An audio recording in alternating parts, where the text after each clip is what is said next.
Halina't pag-usapan natin 'to mga idol. Nakuha din ng Lakers ang panalo kontra sa San Antonio Spurs na kahit maganda ang naging performance ni Victor Wembanyama.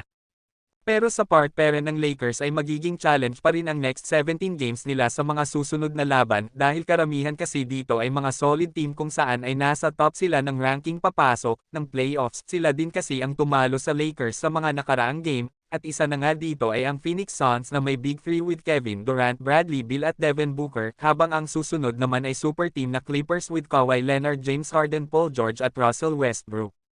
Kasama na rin dito ang defending champion na Denver Nuggets na halata namang hirap talaga ang Lakers kapag ito ang kalaban nila, mula kasi nang pumasok ito season ay wala pang panalo ang Lakers sa Denver, na madalas din sabihin ni Coach Darvin ay malakas ang Lakers kapag healthy sila at trust me I'm okay, nadadaanin lang sa small ball na hirap na nga ang Lakers sa opensa ay madalas na i-outsize pa sila dahil sa laki ng lineup ng Denver.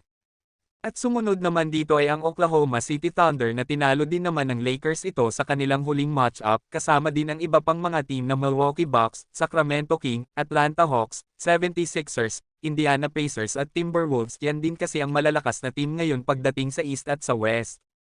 So para makapasok talaga ang Lakers sa playoffs ay kailangan nilang manalo ng at least 14 wins para masecure ang 6th spot para sa natitirang 24 games.